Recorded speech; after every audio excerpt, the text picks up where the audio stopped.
This is just a quick little video following up on that little ruler lock thing that I did. But first I want to share a little behind the scenes thing. About 2 years ago, a retired airline pilot emailed me. He bought the 3018, reached out for a little bit of help and sent me some pictures, and he's building a full-size 747 cockpit. Pictures were just mind-boggling. Then now, last week, a retired doctor, medical doctor, reached out for a little bit of help. He's helping a friend build a full-size 747 cockpit. He gave me permission to share this picture.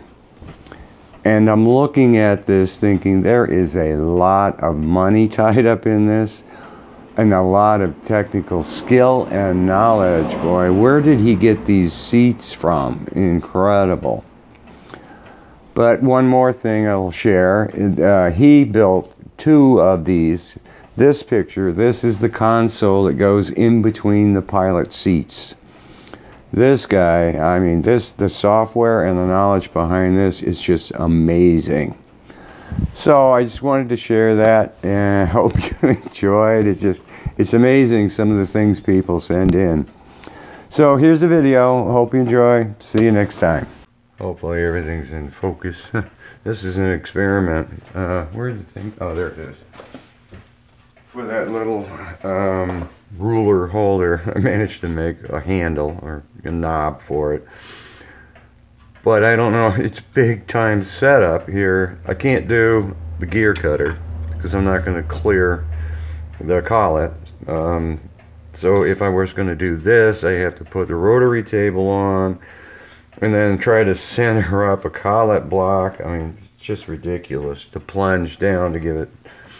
So I just wanted to see, can you knurl plastic? I think this is nylon and it's going to bend like crazy, I know. But let's just see what's going to happen, huh? Had to clean this guy up. First time, take it completely apart, all the wheels out. It was a wreck. The wheels weren't turning, it was loaded. Alright, so... Eesh. How am I going to force this, huh? Oh, I don't want to be that far on the plastic. Yeah. Alright, well, that is pretty darn tight, and I'm surprised it's not flexing. I can't even see what it's doing. I'll move that. Need a magnifying glass. Here. There we go. Probably see my head in there, huh? Wow. A lot tighter than that, huh? Well, let's go on low RPM or low gear and just see what it's going to do, huh?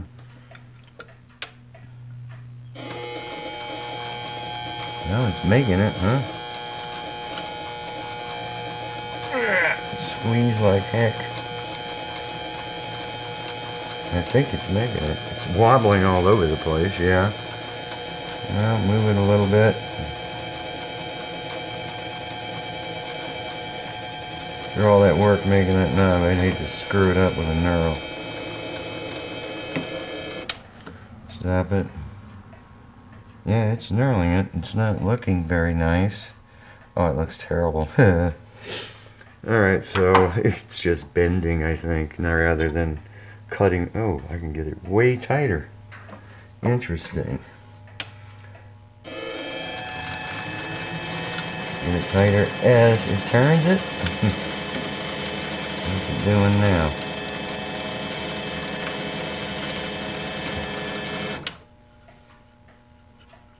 That is starting to look like a knurl. Can I go tighter? Yep, it sure heck can. Well, I think you can knurl it. It's not looking too hot. And it's elongating the nylon. I can see it. Just quit. This stuff, it like mushrooming it. That's a knurl though, right? Turn the light off maybe so you guys can kind of see it. I don't know. I don't know, maybe different kinds of plastics work. It's kind of a knurl. Oh well, I hope you guys enjoyed. Alright, as you saw, knurling plastic is not a good idea. I think the plastic just kind of compresses. It doesn't really get cut. So, alternate method. Normally, to do this, to plunge and rotate, you'd pull the vise off, put the rotary table on there, go through the process of centering up the rotary table. Then I'd have a problem trying to figure out how to hold the ER32 collet block down, and the process of centering it up on the rotary table would be a royal pain. So here's an alternate method. I've already done it, so I'm not going to show plunging, but I just want to show the idea here. Use the edge finder, found dead center. I've got the knob in 1/4 inch ER32 because the threads I did use were 1/4 28. I never did mention that. So I'm on center, and what I'm going to do is use the touchdro or blue DRO's whole circle function. I manually jogged out to see I'm trying to find the radius for the holes.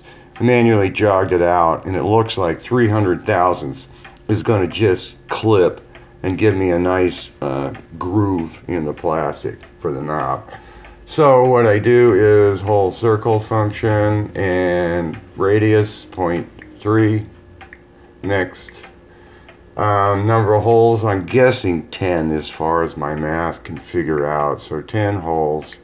Next, and create the circle. So if there's all the points for it, I come in here and I say preview the workspace. There's the holes. You can expand it. So all I have to do is just manually jog to, I have to have auto select nearest hole. So if I just start jogging to a hole, you'll see the numbers all of a sudden lock on. 4,000, 3, 2, 1, 0, and go up 4, 3, 2, 1, 0. And then all I have to do is plunge down, and I've got the first groove. So alternate method, really quick and easy for creating, I don't know if you call it knurling on a knob, but that's it. So I hope you enjoy. Just doing an experiment. Put the camera on the tripod tilted, looking through the magnifying glass like I do, just to see. I can't tell if it's in focus or not, but here's the knob. I think it came out pretty good. The interesting part was you undo the screws and you put them back in the same spot, and the bottom's not the same. They don't seat in the same direction. Was interesting threading the knob, plastic. Evidently, well, when it was done, it was all done under power on the lathe, and I wanted to chase the threads one more time, so I tried to manually put the die over it by hand, and you couldn't do it. So the plastic somehow expands or contracts, bends, I don't know what you want to call it, but it works nice. It's tight, so that's perfect. I like that.